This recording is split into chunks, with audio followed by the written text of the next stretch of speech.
जय माई की भक्तों, आप लोग कैसे हैं? आशा करते हैं आप सभी लोग सुखी होंगे, संपन्न होंगे, स्वस्थ होंगे। माता रानी का आशीर्वाद हमेशा हमारे व्यूवर्स और सब्सक्राइबर पर यूं ही बना रहे। सदा सकारात्मक सोचें, सकारात्मक रहें, सकारात्मक ही करें, तभी मंत्र साधना सिद्धि में आप सफल हो सकते हैं जब आप सकारात्मक रहेंगे। तो चलिए, आज जो मैं साधना लेकर आया हूँ भाई, एक केस बारिश की साधना, त्रिशूली साधना है ये। त्रिशूली साधना, आप इस साधना के द्वारा आप जितना धन चाहें उतना धन मंगवा सकते हैं।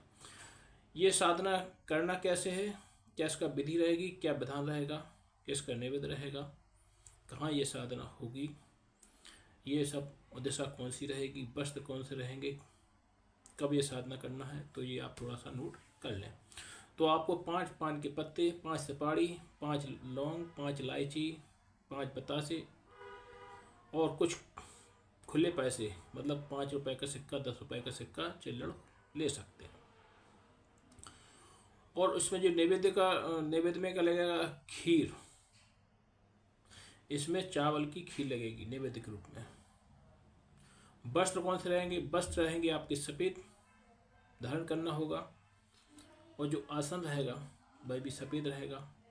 माला जो रहेगी वह सफ़ेद हकीक की रहेगी। दिशा जो रहेगी वह उत्तर की रहेगी। और ये जो साधना रहेगी ये किसी पीपल के पेड़ के नीचे हो सकती है। और आपको पंच धातु का एक त्रिशूल रखना होगा। पंच धातु का एक त्रिशूल आपको, क्योंकि त्रिशूल साधना है, ये त्रिशूल देवी साधना है, तो आपको पंच धातु का एक त्रिशूल रखना होगा। और ये साधना जो है ना, पूर्णमासी के दिन होगी। इसका समय काल रहेगा रात्रि 12 बजे से लेकर 3 बजे तक। तो आपको साधना करना कैसे है, क्या इसकी विधि है, क्या विधान है, ये आप थोड़ा सा समझ लें। तो चलिए, मैं आपको साधना बताने जा रहा हूँ। सबसे पहले तो आपको जहाँ भी पहले पीपल का पेड़ देख के आना है, क्योंकि ये साधना पीपल के पेड़ के नीचे होगी। कैसे बारिश वाली साधना, ये त्रिशूल देवी साधना है, ये पीपल के पेड़ के नीचे ही होती है। तो आपको सबसे पहले तो कोई पीपल का पेड़ देख के आना है, उसको आपको नीचे उसकी सफाई कर लेना है। और इसमें यह है कि वैसे तो दक्षिण दिशा में होगी, लेकिन अगर आपको जिस दिशा में पीपल का पेड़ मिल जाता है और आपको बैठने में सहूलियत हो, कुल मिला के पीपल का पेड़ होना चाहिए। तो आपको ये साधना करना है। तो आप सबसे पहले तो पीपल के पेड़ के नीचे जाके सफाई कर आएँ, मतलब थोड़ा सा लिपाई वगैरह गाय के गोबर से लिपाएँ। और जो सारा जो सामग्री है वह एक दिन पहले अरेंज करके रखें, इकट्ठा करके रखें। तो आपको पूर्णमासी के दिन जाना है, तो सबसे पहले तो ये आपको एक दिन पहले सब अरेंज करके रखना है। अब ये सब सामग्री लेकर आपको वहाँ पर पहुँचना है।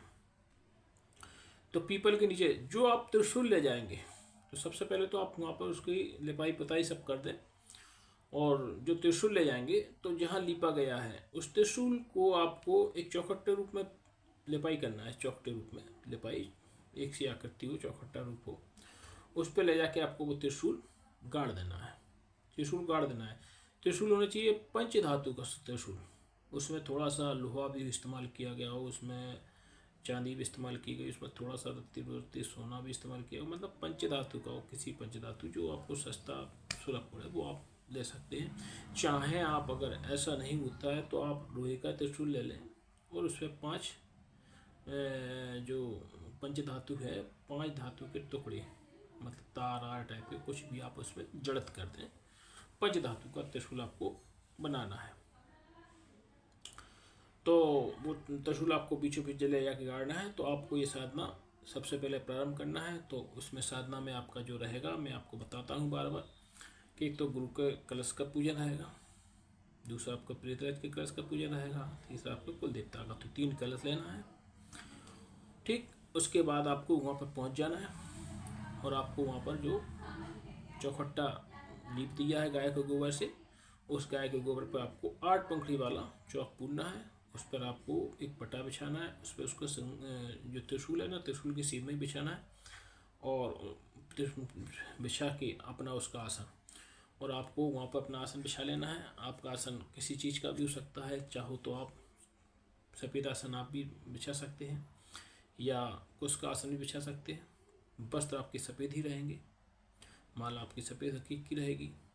ये सारी चीज़ें आपको कर लेना है। तो आपको सबसे पहले तो अपने गुरु के कलश का पूजन करना है, 3 कलश स्थापित करना है, थोड़ा उनके नीचे जौ या गेहूँ या चावल कलश के नीचे, तीनों के नीचे रख देना है।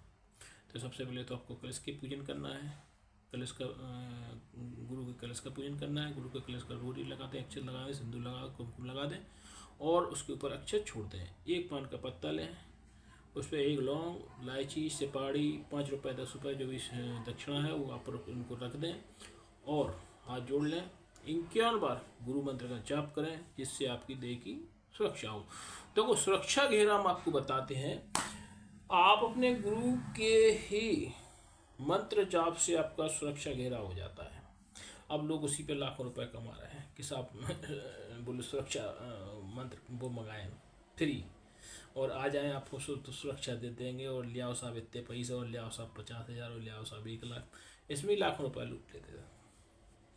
भाई हमारे बार कहते हैं जो भी साधना करता है वो कहीं ना कहीं से परेशान होता है, कहीं किसी को व्यापार में घाटा हो गया, किसी ने किसी के पैसे ले लिए या कहीं कुछ नुकसान हो गया। अधिकतर जो हमारे अनुभव से आज जो मैं 20 साल का अनुभव है, जो नए नए मेढक जैसे साधक चक्र है इनको कुछ अनुभव नहीं है, जो सोचते सारे साधक करोड़पति हैं जी तो पैसा खींचते हैं, तो ऐसा नहीं है। जो भी साधक साधना करने आता है वह कहीं ना कहीं से परेशान बदहाली में जी रहा होता, उसको कहीं घाटा हो गया होता, उसको कुछ हो गया होता, किसी ने पैसे उसके रख लिए होते, तो कुल मिला के वो पैसे की तरफ से परेशान होता है, तभी वो साधनाओं की तरफ रुख करता है। अब वो पहले ही से लुटा पिटा बैठा है, बेके लिया 50,000 दे दो, लिया 1 लाख दे दो, तो बेचारा पहले ही से लुटा, तो वो सोचता है शायद हम 10 लाख के घाटे में चल रहे हैं और हम 30,000 रुपये फलाने व्यक्ति को दे के एक साधना या शक्ति ट्रांसफर ले लेंगे तो 30,000 ही तो लग रहा है, और सही जितना कर्ज बढ़ा हुआ है तो और सही, तो वो 30,000 उनको और दे देती है या 40,000 उनको और दे देती है। तो वो सोचते भी हमें शक्ति ट्रांसफर मिल जाएगा, हम तुरंत शक्ति के द्वारा पैसा मंगवा लें। लेकिन ये भ्रांति मन से तक कदापि निकाल दें, इतनी जल्दी सी गति से कोई साधना फलीभूत नहीं हो सकती है। वो मूर्ख बना रहा है बैठे बैठे, शक्ति ट्रांसफर ले जाओ फलाना करो, कहीं नहीं। अगर आपके कहीं संपर्क में हो ऐसे व्यक्ति जिनको ऐसा लाभ हुआ हो तो कमेंट करके बताएं। ऐसा कहीं कोई नहीं, साधनाओं और सिद्धियों में टाइम लगता है, हम आपसे कहते हैं।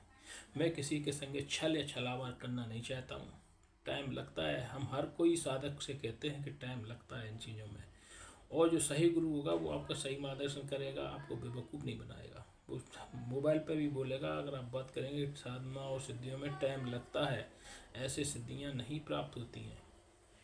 तो आपको सबसे पहले तो आपको अपने गुरु के कलश का पूजन कर लेना है।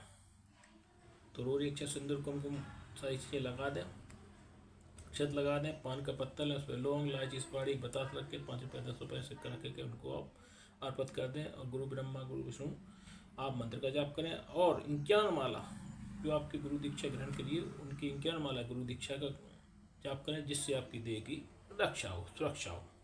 जिससे जैसे आप कोई साधना करते हैं तो नेगेटिव